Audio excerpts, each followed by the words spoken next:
Hello! ఈ సెషన్‌కు స్వాగతం. ఈరోజు సెషన్‌లో మనం ఎల్‌డి స్పైస్ ఉపయోగించి ఒక సింపుల్ ఎలక్ట్రానిక్ మరియు పవర్ ఎలక్ట్రానిక్ సర్క్యూట్స్ యొక్క సిమ్యులేషన్‌ను పరిశోధిద్దాం. ఈ సింపుల్ ఎలక్ట్రానిక్ సర్క్యూట్ ఆల్టర్నేటింగ్ కరెంట్‌ను డైరెక్ట్ కరెంట్‌గా మారుస్తుంది మరియు పవర్ ఎలక్ట్రానిక్ సర్క్యూట్ అనేది ఇన్పుట్ వోల్టేజ్‌ను పెంచగలదు లేదా తగ్గించగలదు. లక్ష్యాలు. ఈ సెషన్ చివరికి మీరు ఈ పనులు చేయగలుగుతారు. సిమ్యులేషన్ సాఫ్ట్‌వేర్ ఉపయోగించి ఫుల్ వేవ్ రెక్టిఫైయర్ నిర్మించడం మరియు సిమ్యులేషన్ సాఫ్ట్‌వేర్ ఉపయోగించి చాపర్ సర్క్యూట్ నిర్మించడం. రెక్టిఫైయర్లకు పరిచయం. రెక్టిఫైయర్ అనేది ఎలక్ట్రికల్ పరికరం. ఇది ఒకటి లేదా అంతకంటే ఎక్కువ డయోడ్లను కలిగుంటుంది. కానీ ఒక దిశలో మాత్రమే కరెంట్ ప్రవాహాన్ని అనుమతిస్తుంది. ఇది ప్రాథమికంగా ప్రత్యామ్నాయ కరెంటును ప్రత్యక్ష కరెంటుగా మారుస్తుంది. వివిధ రెక్టిఫైయర్లను చూద్దాం. అవి హాఫ్ వేవ్ రెక్టిఫైయర్ మరియు ఫుల్ వేవ్ రెక్టిఫైయర్. వీటిలో ప్రతిదాన్ని వివరంగా చూద్దాం. Half wave rectifier. Half wave rectifier అనేది సరళమైన రెక్టిఫైయర్. ఒకే డయోడ్ మరియు ఏసీ మూలం మరియు తక్కువ రెసిస్టర్ను కలిగి ఉంటుంది. Full wave rectifier. Full wave రెక్టిఫైయర్లు ఇన్పుట్ ఏసీ వేవ్ ఫార్మ్స్ని రెండు హాఫ్ భాగాలను సరిదిద్దుతాయి. దీని ఫలితంగా హాఫ్ వేవ్ రెక్టిఫైయర్లు ఫుల్ వేవ్ రెక్టిఫైయర్ల కన్నా డీసీ యొక్క స్మూత్ అవుట్పుట్నిస్తుంది. రెండు ప్రధాన రెక్టిఫైయర్లున్నాయి: సెంటర్ ట్యాప్డ్ మరియు బ్రిడ్జ్ రెక్టిఫైయర్లు. ఇప్పుడు చాపర్ సర్క్యూట్లు ఏమిటో చూద్దాం. చాపర్ సర్క్యూట్లను డీసీ నుండి డీసీ కన్వర్టర్లు లేదా స్విచ్ మోడ్ పవర్ సప్లై అని కూడా పిలుస్తారు. ఎలక్ట్రానిక్ సర్క్యూట్లను డీసీ వోల్టేజ్ యొక్క మార్పిడి ఒక స్థాయి నుండి మరొక స్థాయికి నియంత్రించడానికి మరియు రెగ్యులేట్ చేయడానికి ఉపయోగిస్తారు. చాపర్ సర్క్యూట్ల రకాలు: చాపర్ లేదా బక్ కన్వర్టర్ మరియు step up chopper, boost converter. ప్రతి ఒక్కటి వివరంగా చూద్దాం. Step down chopper. బక్ కన్వర్టర్లో అవుట్పుట్ వోల్టేజ్ ఇన్పుట్ వోల్టేజ్ కంటే తక్కువగా ఉంటుంది. స్టెప్ up chopper. Boost converter input voltage పైన అవుట్పుట్ వోల్టేజ్ను పెంచుతుంది. తర్వాత మనం సిమ్యులేషన్ సాఫ్ట్‌వేర్ ఉపయోగించి సింపుల్ ఎలక్ట్రానిక్ సర్క్యూట్ మరియు పవర్ ఎలక్ట్రానిక్ సర్క్యూట్ యొక్క నిర్మాణాన్ని చూద్దాం. దీనికోసం మీకు ఈ కింది సాధనాలు మరియు ఉపకరణాలు అవసరం: పర్సనల్ కంప్యూటర్ మరియు పర్సనల్ కంప్యూటర్లో ఇన్స్టాల్ చేయబడిన సిమ్యులేషన్ సాఫ్ట్‌వేర్. ఇప్పుడు మనం సిమ్యులేషన్ సాఫ్ట్‌వేర్ ఉపయోగించి ఫుల్ వేవ్ రెక్టిఫైయర్ నిర్మిద్దాం. ముందుగా పీసీలో ప్రీ ఇన్స్టాల్ అయిన సిమ్యులేషన్ సాఫ్ట్‌వేర్ను ఓపెన్ చేయండి. ఒక కొత్త ఫైల్ సృష్టించుటకు న్యూ స్కీమాటిక్ పై క్లిక్ చేయండి. ఇప్పుడు ఫుల్ వేవ్ రెక్టిఫైయర్ నిర్మాణానికి కావలసిన కాంపోనెంట్స్ తీసుకుందాం. దాని కొరకు మనకు ఇండక్టర్స్, డయోడ్, రెసిస్టర్స్ మరియు ఒక వోల్టేజ్ సోర్స్ కావాలి. కాంపోనెంట్ను స్కీమాటిక్ పై ఉంచడానికి మెనూ బార్ పై కాంపోనెంట్ ఎంచుకోండి. చిట్కా: కాంపోనెంట్ను ఉంచడానికి కీబోర్డ్ షార్ట్ పై పి టైప్ చేయండి. సర్చ్ బాక్స్లో వోల్టేజ్ అని టైప్ చేయండి మరియు స్కీమాటిక్ పై కాంపోనెంట్ ఉంచుపై క్లిక్ చేయండి. తర్వాత కాంపోనెంట్స్ డైలాగ్ బాక్స్లో ఇండక్టర్స్ కొరకు సెర్చ్ చేయండి. దానికోసం ఇండక్టర్ అని టైప్ చేయండి మరియు దాన్ని స్కీమాటిక్ పై ఉంచండి. ఇక్కడ మనకు 3 కండక్టర్స్ కావాలి కాబట్టి ఈ దశలు మళ్ళీ చేయండి. రివర్స్ చేయడం కోసం Ctrl+R నొక్కండి.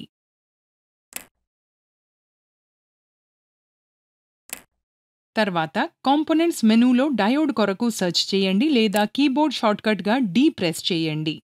మిగిలిన 2 డయోడ్స్ కొరకు దీన్ని మళ్ళీ చేయండి.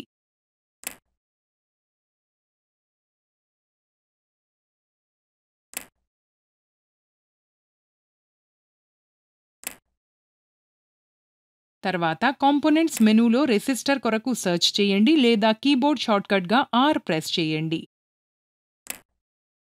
ఇప్పుడు గ్రౌండ్ను ఉంచుటకు కీబోర్డ్పై జీ ప్రెస్ చేయండి మరియు దాన్ని స్కీమాటిక్ పై ఉంచండి. స్కీమాటిక్ పై కావలసిన కాంపోనెంట్స్ అన్నింటినీ ఉంచిన తర్వాత కాంపోనెంట్స్ మధ్య వైరింగ్ ప్రారంభించండి. వైరింగ్ కొరకు మెనూకు వెళ్ళండి మరియు వైర్ అనే ఆప్షన్ సెలెక్ట్ చేయండి. చిట్కా: వైరింగ్ కొరకు షార్ట్కట్ డబ్ల్యూ క్లిక్ చేయండి. ఇప్పుడు సర్క్యూట్ డయాగ్రామ్ ప్రకారం వైర్ అప్ చేయండి మరియు గ్రౌండ్కు కనెక్ట్ చేయండి.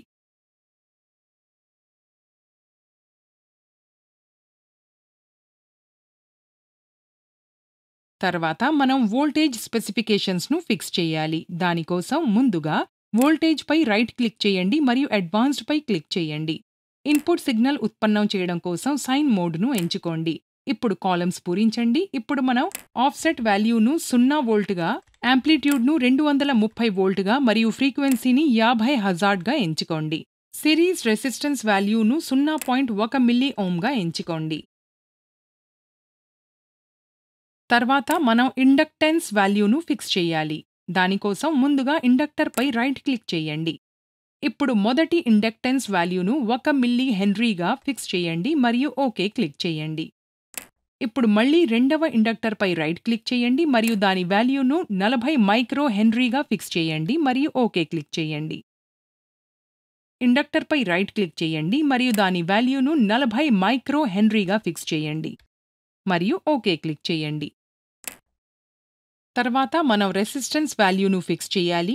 దానికోసం ముందుగా రెసిస్టర్పై రైట్ క్లిక్ చేయండి. ఇప్పుడు మొదటి రెసిస్టెన్స్ వాల్యూను 10 కిలో ఓమ్గా ఫిక్స్ చేయండి మరియు ఓకే క్లిక్ చేయండి. తర్వాత మనం డయోడ్ స్పెసిఫికేషన్ ఫిక్స్ చేయాలి. దానికోసం ముందుగా డయోడ్పై రైట్ క్లిక్ చేయండి మరియు ఒక కొత్త డయోడ్ పిక్ చెయ్యి అనే ఆప్షన్ను సెలెక్ట్ చేయండి. తర్వాత ఒక డ్రాప్ డౌన్ లిస్ట్ కనిపిస్తుంది మరియు లిస్ట్ నుండి 1S4148ను సెలెక్ట్ చేయండి మరియు ఓకే క్లిక్ చేయండి. తర్వాతి డయోడ్ కోసం మళ్ళీ ఇదే ప్రక్రియ చేయండి. ఇప్పుడు మనం కప్లింగ్ కోఎఫిషియెంట్ను నిర్దేశించాలి. దానికోసం ముందుగా ఎడిట్ ఆప్షన్పై క్లిక్ చేయండి మరియు స్పైస్ డైరెక్టివ్ను సెలెక్ట్ చేయండి. తర్వాత KL1, L2, L31 అని టైప్ చేయండి. ఇక్కడ K అనేది కప్లింగ్ కోఎఫిషియెంట్, L1, L2 మరియు L3లు ఇండక్టర్స్ యొక్క లేబుల్స్, 1 కప్లింగ్ కోఎఫిషియెంట్ యొక్క వాల్యూను సూచిస్తుంది. సర్క్యూట్ టెస్టింగ్ కంటే ముందు అన్ని కనెక్షన్ సరిగ్గా ఉన్నాయని నిర్ధారించుకోండి. ఇప్పుడు మనం సర్క్యూట్ను టెస్ట్ చేద్దాం. టెస్టింగ్ కొరకు ముందుగా మనం సిమ్యులేషన్ యొక్క సమయాన్ని నిర్ణయించాలి. దానికోసం ముందుగా కాన్ఫిగర్ అనాలిసిస్ ఐకాన్పై క్లిక్ చేయండి లేదా కీబోర్డ్ షార్ట్కట్గా A ప్రెస్ చేయండి. ఒక డైలాగ్ బాక్స్ కనిపిస్తుంది. దానిలో ట్రాన్సియంట్ సెలెక్ట్ చేసి స్టాప్ టైమ్ అని టైప్ చేయండి. ఇక్కడ మనం 5 సైకిల్స్ చూడటానికి స్టాప్ టైమ్ను 0.2గా సెట్ చేయాలి. అంటే cycles number divided by frequency is equal to stop time. ఇప్పుడు మనం సిమ్యులేషన్ రన్ చేయవచ్చు. దానికోసం రన్ ఐకాన్పై క్లిక్ చేయండి లేదా కీబోర్డ్ షార్ట్కట్గా Alt+R ప్రెస్ చేయండి. ఇప్పుడు మనం ఇన్పుట్ మరియు అవుట్పుట్ వేవ్ ఫార్మ్స్ను ప్లాట్ చేయగలం.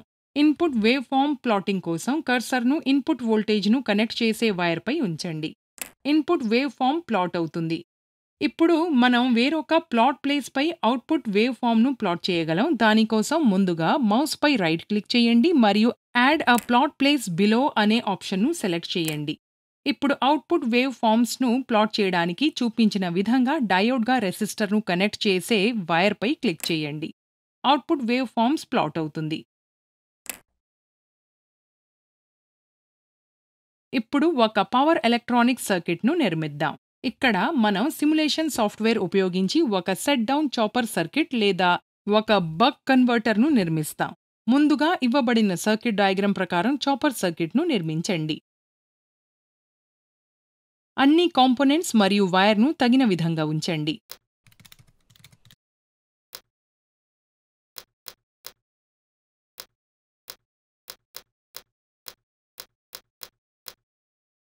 సర్క్యూట్ డయాగ్రామ్ ప్రకారం వైర్ చేయండి.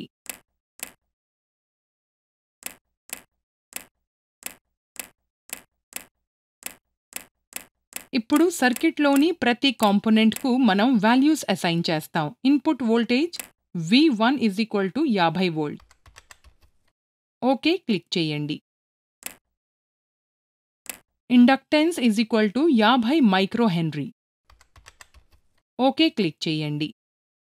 Capacitance = 100 microfarad. ఓకే క్లిక్ చేయండి. Resistance = 1 ohm. ఓకే క్లిక్ చేయండి. తర్వాత మనం వోల్టేజ్ స్పెసిఫికేషన్స్ ఫిక్స్ చేయాలి. దానికోసం వోల్టేజ్పై రైట్ క్లిక్ చేయండి మరియు అడ్వాన్స్డ్పై క్లిక్ చేయండి. పల్స్ మోడ్ను సెలెక్ట్ చేయండి. ఇప్పుడు కాలమ్స్ ఫిల్ చేయండి. ఇనీషియల్ వోల్టేజ్ను 0 వోల్ట్గా సెట్ చేయండి. V on voltage is equal to 12. మనం గేట్ సోర్స్ వోల్టేజ్ ఉపయోగిస్తున్నాం కాబట్టి చాలా మోస్ఫెట్స్ వోల్టేజెస్ను 5 నుంచి 20 వోల్ట్స్ మధ్య అంగీకరిస్తాయి. Time delay is equal to 0. Rise మరియు ఫాలో టైంను 1 నానో సెకండ్గా సెట్ చేయండి.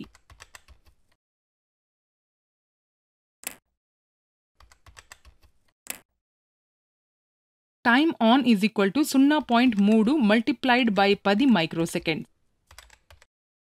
Time period is equal to 10 microseconds మరియు ఓకే క్లిక్ చేయండి. ఇప్పుడు మనం డయోడ్ స్పెసిఫికేషన్ ఫిక్స్ చేయాలి. దానికోసం ముందుగా డయోడ్పై రైట్ క్లిక్ చేయండి మరియు ఆప్షన్ను పిక్ అ న్యూ డయోడ్గా సెలెక్ట్ చేయండి.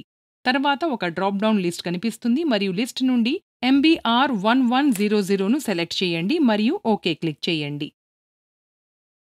ఇప్పుడు మనం మోస్ఫెట్ స్పెసిఫికేషన్ను ఫిక్స్ చేయాలి. దానికోసం ముందుగా మోస్ఫెట్ పై రైట్ క్లిక్ చేయండి మరియు పిక్ అ న్యూ మోస్ఫెట్ను ఆప్షన్గా సెలెక్ట్ చేయండి. తర్వాత ఒక డ్రాప్ డౌన్ కనిపిస్తుంది. లిస్ట్ నుండి కావలసిన మోస్ఫెట్ను ఎంచుకోండి మరియు ఓకే క్లిక్ చేయండి. ఇప్పుడు సర్క్యూట్ను టెస్ట్ చేద్దాం.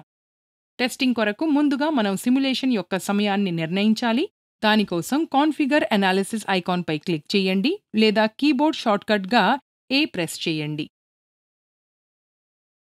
ఒక డైలాగ్ బాక్స్ కనిపిస్తుంది. దానిలో ట్రాన్సియంట్ సెలెక్ట్ చేయండి మరియు స్టాప్ టైమ్ అని టైప్ చేయండి. ఇక్కడ స్టాప్ టైమ్ను 0.15 మిల్లీసెకండ్స్గా సెట్ చేయండి. ఓకేపై క్లిక్ చేయండి. ఇప్పుడు మనం సిమ్యులేషన్ రన్ చేయగలం. దానికోసం రన్ ఐకాన్పై క్లిక్ చేయండి లేదా కీబోర్డ్ షార్ట్కట్గా Alt+R ప్రెస్ చేయండి. ఇప్పుడు మనం ఇన్పుట్ మరియు అవుట్పుట్ వేవ్ ఫార్మ్స్ను ప్లాట్ చేయగలం. ఇన్పుట్ వేవ్ ఫామ్ను ప్లాటింగ్ చేయడానికి కర్సర్ను ఇన్పుట్ వోల్టేజ్ను కనెక్ట్ చేసే వైర్పై ఉంచండి. ఇన్పుట్ వేవ్ ఫామ్ ప్లాట్ అవుతుంది. ఇప్పుడు మనం అవుట్పుట్ వేవ్ ఫామ్ను వేరొక ప్లాట్ ప్లేన్పై ప్లాట్ చేయవచ్చు. దానికోసం ముందుగా మౌస్పై రైట్ క్లిక్ చేయండి మరియు యాడ్ అ ప్లాట్ ప్లేస్ బిలోగా సెలెక్ట్ చేయండి. అవుట్పుట్ వేవ్ ఫామ్ ప్లాట్ అవుతుంది.